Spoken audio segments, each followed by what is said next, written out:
So it's been a whirlwind of rumours with the iPad 11 because you might remember last month we were expecting it to launch via press release, but we got a stupid pencil instead.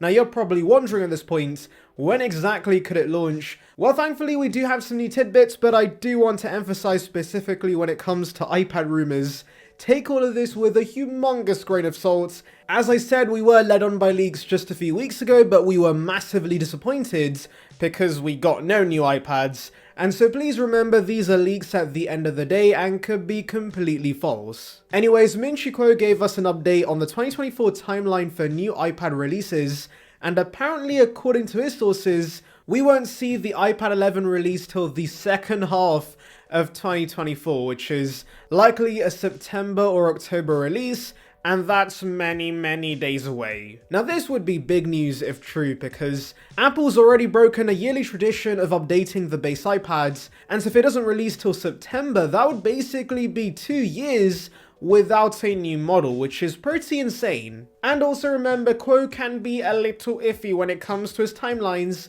and so whilst this might be a random prediction from a random guy on the interwebs, I think a spring release makes more sense. In fact, here's some trivia for you guys. The iPad 5 and the iPad 6 both released in March. Only with the iPad 7 onwards did they switch to a full release schedule, so maybe they're switching back and going to a spring timeline for this new iPad. And by the way, would like to remind you guys, like this video and subscribe for more content like this, it would be appreciated. But if I'm really being honest guys, there's not much to get excited about here with the iPad 11, considering this will be a minor refresh. Now how do I know this? Do I have sources?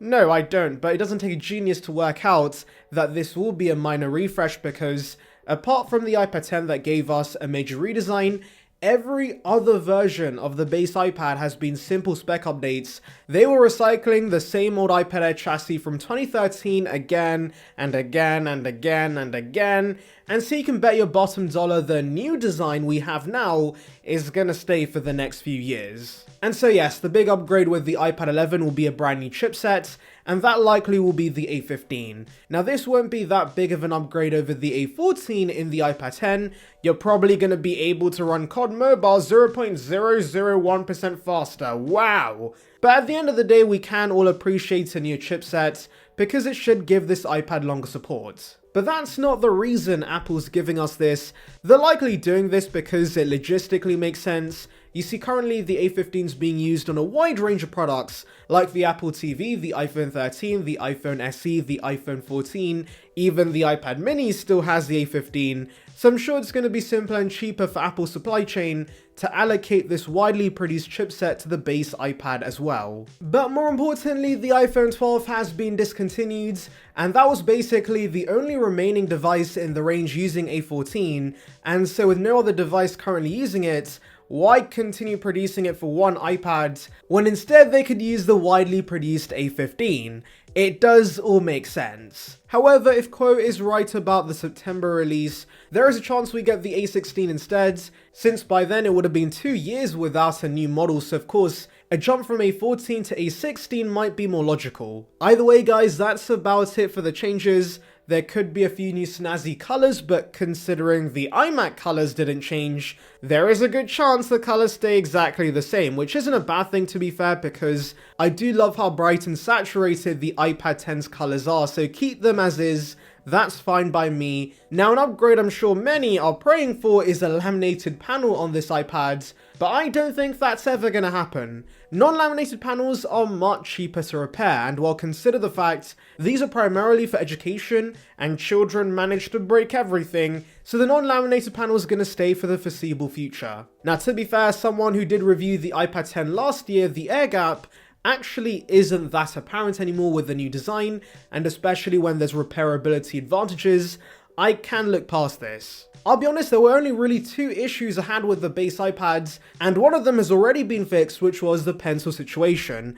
Last year, we all unanimously complained about how stupid it was that you had to use a bloody dongle to connect the archaic first-gen pencil to this iPad, and well, thankfully, the Apple gods have listened and they've given us a USB-C pencil that for one magnetically attaches to this iPad, but also is very easy to pair because it's now Type-C. Yes, there are some weird downgrades like no pressure sensitivity, but honestly guys, I'll take this over the first gen pencil any day. Now I have a feeling my second issue is going to be fixed with the iPad 11 soon, and that's the pricing. Now as soon as I utter this, there's going to be one guy in the comments with his laughing emojis claiming Apple never gives us price cuts.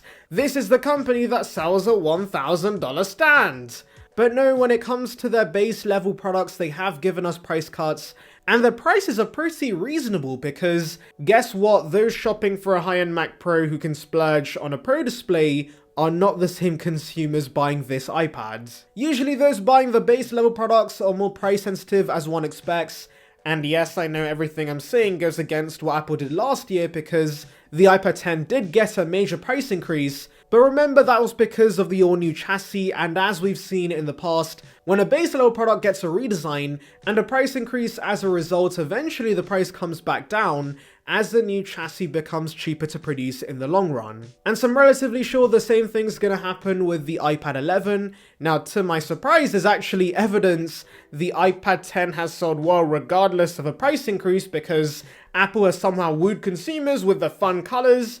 But in general, iPad sales have not been too great. Tim's obviously not very happy about that, and I'm sure Apple wants to offer more enticing models, and a price cut would definitely get people interested. Also, the iPad 9 still is in the range, so clearly Apple cares about the range, starting at $329, but eventually they will have to get rid of this because it has the disgusting lightning ports, and the EU's not going to let that slide.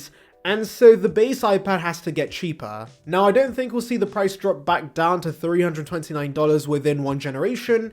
It should be a more gradual decrease in my opinion. We'll first see the iPad 11 drop to $379, and then iPad 12 drops back down to the wonderful price of $329, with the education pricing finally being $300 again, which would be an insane deal. I think a lot of us would be much more forgiving of the base iPad shortcomings if it got a major price cut. I might even consider one if it goes back down to $300, and the pricing was a big reason the base iPad was so popular in the first place. Fundamentally, there was nothing revolutionary about these iPads. They've had the same old design we've had for a decade now, but honestly, who cares when it's only going to cost you $300. Anyways, let me know your thoughts in the comments, make sure to like and subscribe for more content like this, and thank you for watching. You likely won't see much of a difference in terms of in-hand feel. However, I am someone who likes to occasionally live life on the edge,